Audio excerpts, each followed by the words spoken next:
সময় খুব সংকীর্ণ। 7 ব্যক্তির জন্য ফেরেশতারা দোয়া করেন, মুখস্থ রাখেন, এটা বলে শেষ।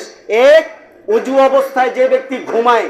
2, প্রথম কাতারে নামাজ আদায়কারী ব্যক্তিদের। 3, নামাজের জন্য যাদের টান থাকে সব সময়। এইখান থেকে অনেক দূর গেলাম, কি বাবা ঠিক কিনা? নাম্বার 4, নবীর প্রতি যারা দরুদ পড়ে। আপনি কাজ করতেছেন, ফ্যানটা নষ্ট আর ভুলবেই, কাজ করতেছেন, বলেন সাল্লাল্লাহু আলাইহি ওয়াসাল্লাম, বলেন সবাই সাল্লাল্লাহু আলাইহি ওয়াসাল্লাম। পাটা শাক তুলতেছেন, আল্লাহুম্মা সাল্লি আলা সাইয়্যিদিনা মুহাম্মদ, আল্লাহুম্মা বারিক আলা সাইয়্যিদিনা মুহাম্মদ। হাজারো বার অনেক রকম দরুদ আছে, আপনি পড়েন না। নামাজের দরুদটা পড়েন, সর্বশ্রেষ্ঠ দরুদ। সময় আছে গোটায় দরুদটা পড়েন, সময় নেই বলেন সাল্লাল্লাহু আলাইহি ওয়াসাল্লাম, ছোট্ট দরুদ। খাওয়ার শেষে গোটা দোয়াটা পড়ার খেয়াল নেই, শুধু বলেন আলহামদুলিল্লাহ। খাওয়ার শুরুতেই গোটা দোয়াটা বলার খেয়াল নেই, শুধু বলেন বিসমিল্লাহ। আল্লাহ ইসলাম কত সহজ করে দিয়েছেন। তাহলে 4 নাম্বার, যারা নবীর প্রতি দরুদ পাঠ করে সর্ব অবস্থায়, যার জিহ্বাটা বিজা, ফেরেশতারা তাদের জন্য দোয়া করতে থাকে, কোন সুবহানাল্লাহ। নাম্বার 5, যারা রোগী পরিদর্শন করে। অনেক সন্তান আছে, বুড়া বুড়ি যদি অসুস্থ, দাদা দাদি অসুস্থ, মোর বুড়ি মোর বউটা খুব জ্বালাইছিস, কি জোরে বলেন ঠিক কিনা? যারা রোগী পরিদর্শন করে, রোগীদের জন্য নরম নরম খাবার নিয়ে যায়। আল্লাহ রাসূল বলছে, এই জাতি শোনো, তুমি কারো বাড়িতে গেলে আগে তল্লাশি করো, বাড়িতে ছোট বাচ্চা আছে না রোগী আছে।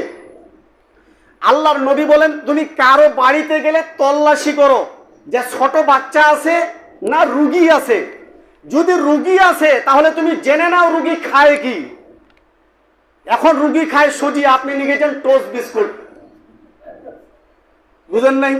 রোগী খায় কুসি মুরগি, কুসি মুরগির রান, ছোট ছোট যেগুলা আপনার হলো নিত্য প্রয়োজনীয় জিনিস, আপনি ওগুলা না নিয়ে সজনার তরকারি ধরে গেছেন। রোগী কি খায় তল্লাশি করে ওই রোগীর খাবারগুলি নিয়ে যাইতে হবে।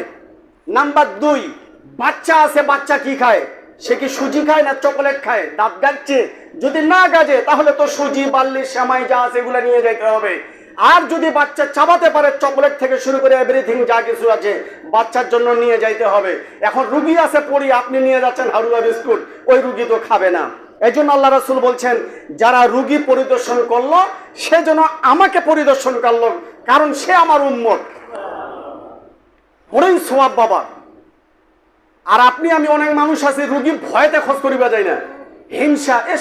আমি পড়েছিলাম, একদিনও আসে নাই, হয় এখন ওই হাসপাতাল আছে, মুই যাম, মোরে মরুক, তারপরে যাওয়া যাবে। কি জোরে বলেন ঠিক কিনা বাবা? না, আল্লাহ রাসূল বলছে তোমরা রোগী পরিদর্শন করো, আমি মুহাম্মদকে তোমরা পরিদর্শন করা হইল। সুবহানাল্লাহ। জানেন কি, বনি মুস্তালিকের যুদ্ধ থেকে 27 কিলোমিটার দূরে এক ইহুদির বাড়ি ছিল।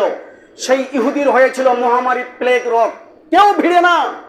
নবীর দরবারে যখন তালহা রাদিয়াল্লাহু তাআলা খবর দিলেন, আল্লাহর নবী, অমুক ইহুদির ধারে কেউ যায় না, এত প্লেগ রোগ ধরেছে। আল্লাহর নবী তখন আল্লাহর উপর কাছে পারমিশন নিলেন যে আল্লাহ তুমি যদি আমাকে পারমিশন দাও তাহলে তার খেজমত আমি মুহাম্মদ করতে পারি। তো আল্লাহর নবী স্বয়ং যাচ্ছেন, তার স্ত্রী বাধা করতেছে, পরিবারের লোক বাধা করতেছে, মহল্লার লোক বাধা করতেছে, স্বয়ং আবু জেহেলও বাধা করতেছে যে দুশমন চাচা ভাতিজা তুমি যাইও না, প্লেগ রোগ ধরেছে। আল্লাহর নবী বললেন যে আল্লাহর আদেশ হয়েছে, আমার যাইতেই হবে। তো আল্লাহর নবী পরিদর্শন করলেন, সেবা যত্ন করলেন। 7 দিনের মাথায় রোগীটা ক্লিয়ার হওয়ার পর জাতির দিকে তাকাচ্ছেন, বারবার তার শিব মন্দিরের দিকে তাকাচ্ছেন। কই, আমি বিছানায় পড়ে থাকলাম, আমার শিব ঠাকুর শিব মন্দির কেউ আসলো না, আসলো মক্কার ঠাকুর মুহাম্মদ সাল্লাল্লাহু আলাইহি ওয়াসাল্লাম। অতএব আমি আর আমার শিব ঠাকুরের ভিতরে থাকবো না, আমি পড়ে নিলাম লা ইলাহা ইল্লাল্লাহ মুহাম্মাদুর রাসূলুল্লাহ সাল্লাল্লাহু আলাইহি ওয়াসাল্লাম। ইসলাম এমনি এমনি আসে নাই বাবা। 6 নাম্বার, যে কোনো মুসলিম ভাইদের জন্য দোয়া করা। এই যে আমি দোয়া করি, আল্লাহ আদম থেকে শুরু করে এখন পর্যন্ত যারা চলে গেছে সবাইকে মাফ করে দাও। সবসময় মানুষের মঙ্গল কামনাকারী ব্যক্তিদেরকে ফেরেশতারা দোয়া করতে থাকে তাদের জন্য, কোন সুবহানাল্লাহ। 7, যে কোনো ব্যক্তির কল্যাণের পথে যারা দান করে, খোটা দেয় না, আমি না হলে এটা হতো না, ওইটা হতো না, এটা হতো না, এটা হতো না, কিয়ামতের ময়দানে এর শরীরে মাংস থাকবে না।